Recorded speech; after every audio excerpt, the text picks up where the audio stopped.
Okay, let's do a quick market breakdown. But first, let's start out with the dashboard, see what happened in the market today. So basically, the environment today is pretty neutral. We did get some sell-off, well, some selling pressure in the market, but it's not terrible, okay? Market score 60. Overall trend in the market is still strong. We are still in the uptrend, even though we're pulling back right now. Sector breadth is mixed. Momentum is mixed. Volatility is moderate. The risk, though, is elevated because we're pulling back. We need to find some support and we need to, well, yeah, we need to find support and we need to turn around. If we can't find a decent support and reverse from here, we could get into a situation where we are pushing back down to the lows from the last 2 weeks, okay?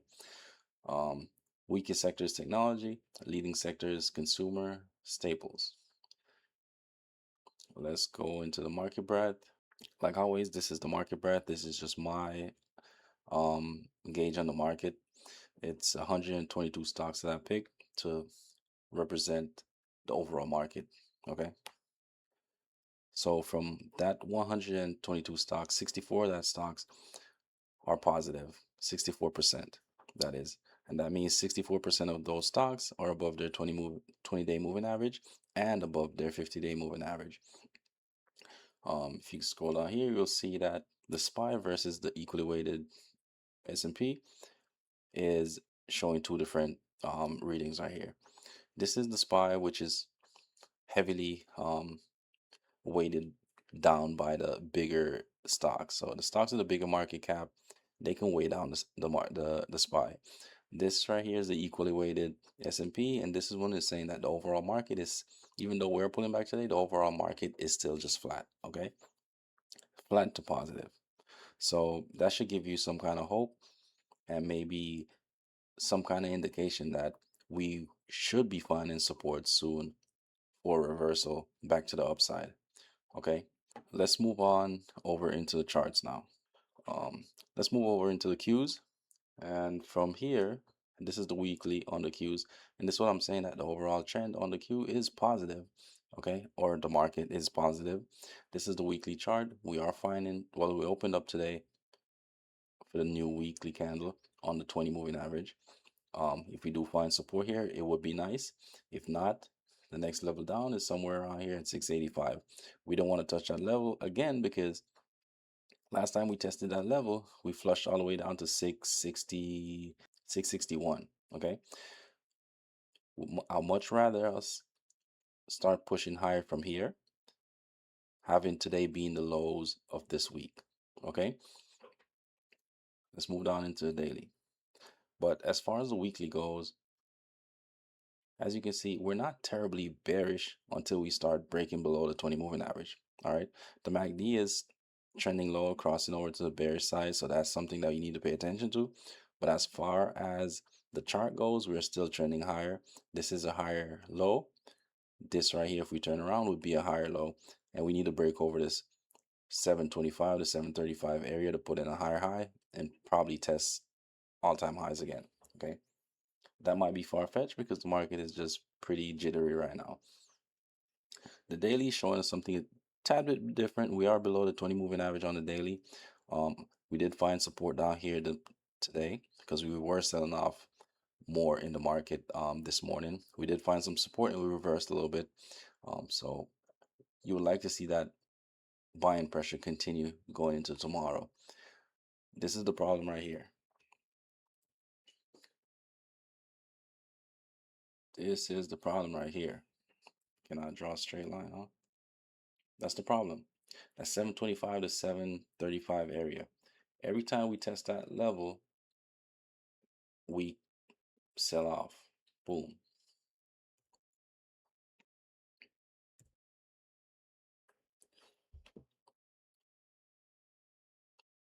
This is the problem right here, okay? This 725 to 735 area, that's the problem. Every time we push up in here, we sell off, right? You have this pattern right here going on. Push back into this level, sell off. Can't break. Finally broke out of it last week. I thought we were going to consolidate above here and then trade higher, but we didn't. We're back down here. So we need to find support above these levels for a push higher, take out these levels. If we can't do that, then I mean, two things could happen. We can just trade sideways for a bit. Same thing we're doing here. Or we get a sell-off back down here into this moving average. Okay? You don't want that second option. You want us to probably trade sideways or push higher. But for now, you need to pay attention to what's going on. Again, same as the weekly, the MACD on the daily is crossing to the bearish side. So could it be an indication that we're going to trade lower, or could that just be a fake out, right? Remember, the MACD is a lagging indication. Well, any indicator is a lagging indicator. It's a lagging signal, so you can't really, you shouldn't put too much stock in it. It's just a guidance, okay? Don't use it as a definite.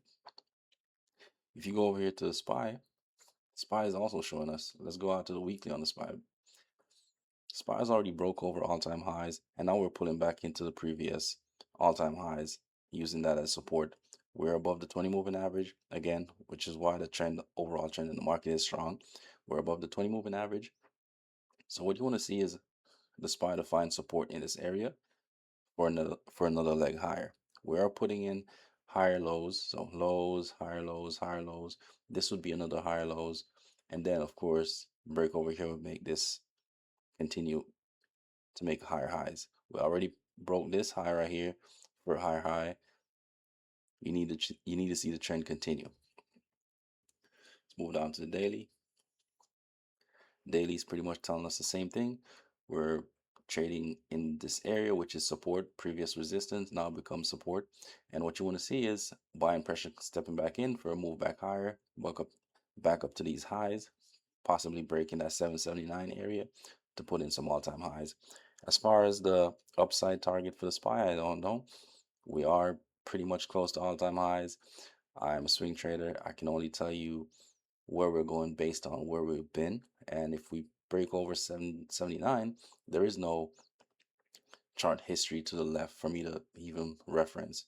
So as far as target to the upside, I can't tell you if it's 800, if it's 810, if it's 820. I can't tell you that. Okay. Let's move on to, let's look at some stocks that I'm watching. And this is one I called out earlier. This is SanDisk. We have this big run up on SanDisk, and then we had this sell off back to the 160 moving average in this channel down. We broke out of the channel at 1445 and pushed all the way up to 1800. Now we're pulling back down to the previous breakout level, the 1445, and now we're holding that level as support. If we get to turn around, you're gonna watch for this to move back up into the 1800 level, push higher, making higher highs, because we're already putting in lows, higher lows in this area, and this would be another higher low, confirming that the trend is going to reverse and we're moving back to the upside for another leg higher and a continuation of the overall trend. Okay, another one that you need to watch is going to be Google. Google has been pretty interesting. Okay, Google has been stuck in this area, the 370 area, where we can't break out of for the past 2 months now. We did sell off briefly below the 160 moving average last month. We then reclaimed that level, act like we were going to break out of the 370 area, but that was just a fake out. Then we pushed back down to the bottom of the range. Basically, this is the range. And now today we're getting this pretty bullish candle even after the market has been selling off. So what you want to see is if this momentum continue, because if it does, then the move is going to be back up into this area, which is the 370 area. If that happens, then you want to watch for maybe a possible breakout of there, or if we're going to fake out and then push back down into the bottom of the range like we've been doing for the past couple of weeks now. Okay, let's look at what Apple is doing. Apple is pretty interesting. Gap down, sideways movement, and then 3 days ago I thought it was going to push back up and close the gap up here, but it didn't. We had the sharp sell off, and now we're consolidating, moving sideways again. It doesn't look like it wants to go any much lower, but again, we could just trend a little bit lower for the time being or trade sideways. Um, the 20 moving average is still slanting to the downside, so that's something to keep in mind. Whenever the 20 is slanting down, you shouldn't be looking for any uptrend right now. You should be waiting until the 20 starts to curl for a trade to the upside. All right. Let's look at what's going on with Amazon. Amazon is pretty scary. I wouldn't touch this. You have this big gap right here that we could close. However, we are finding support at the 20 moving average. We broke below today. We're look like we're reclaiming that level. If we do continue, then possible that we can test the 286 level. It is possible if we continue. However, if we can't continue with that trend, we could just push back down here into this level or even close the gap down here about 239. Um, wouldn't touch this. It's in a no man's land right now. Until it gives me further confirmation of the direction it wants to go, I'll just stay away. Let's take a look at the semiconductor ETF, SMH.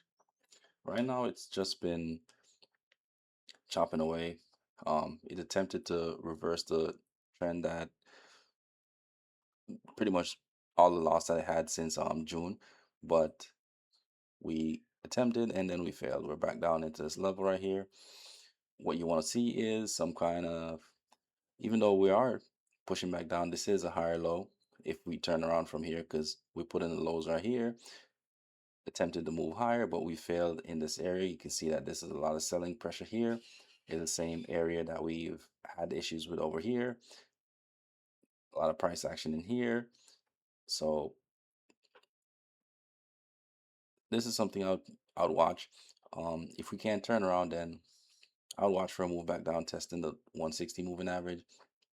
But the semiconductor is so volatile that you can't really get a good read on it. If it's moving, you gotta wait till it picks the direction that it wants to go. Until then, you just have to just sit on the sideline and watch because this chop right here is not. You can't trade this. All right, you have to wait until you get these trend where you have the moving averages clearly pointing to the upside. Then you can confidently say, oh, that's the direction we're gonna go. Right now, I don't know where we're gonna go. We probably drop down here. We push back up. It's the same thing going on with this one over here. This is just nonsense right here. Ever since it hit the all-time highs over here, and even before then, it was just chopping around, chopping around, chopping around. You cannot trade this. You can't tell me you can trade this. This is pure like just choppiness. If you're a swing trader and you got in anywhere here for continuation or anything, you're losing your mind right now. All right. So some of these stocks you just need to pay attention. Well, you just need to stay away from. I'm gonna give you one that you guys probably need to watch and pay attention to. It's Kroger's. Kroger's is one that I ran into the other day, and right now it looks like it's wanting to turn around. We based right here about right it's at $55 level. We've based there, we've chopped around for a while, and now it looks like we want the stock wants to turn around. Okay. If we do turn around, then there is some levels to the upside that you can watch. First level being somewhere around here 60, then you can watch maybe 65. However, the 160 moving average is very important for you to watch. It's right now at $64. So if you do watch that level, if we do start trading to the upside, that's a level that you need to watch once we approach it because it could be a resistance level. Okay, but if we do break that level, then I mean we can trade back up into the 70s pretty easy. This one is probably a low risk one where even if you get in anywhere in the 50s, your stop should be somewhere about 55, lowest maybe 50. Wouldn't even put my stop at 50. I would put my stop maybe about 54 and I would target maybe 60 to $65. Let's see what Nvidia is doing. Nvidia has been very disappointing, if you ask me, for the past couple of weeks now.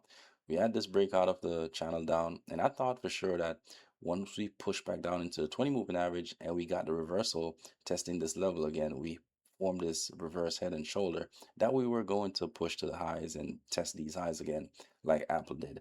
And nope, Nvidia had other plans. Sharp sell off, broke the 160 moving average, then pushed back up again, and then even faked us out faked everyone out again, because at this point for sure I'm thinking, oh, we're gonna test all-time highs. Nope, it's been down ever since. So Nvidia has been pretty choppy. It's been pretty hard to read. So again, I'll just stay away from this one. It's not something that I want to trade right now. Um, One that I would keep my eye on is SpaceX. SpaceX based out at 104, push higher, and then we're using this level at the 127, 130 area as support. Also, that's where basically the 20 moving average is right now. It's not a lot of history in the chart, so you can't really tell. You can't really go back too far. So you just have to go by what we've seen in the past month and a half. And this 130 area is about where support is. If we can hold that level and push higher, then 150 is another level. And if we can, I believe if we touch 150, I believe we can break that level and test the top of the range right here at 170. All right. With that being said, I don't want to make this video any longer. I think that's it. There it is, right on time. The market closed. So I'm just gonna call it.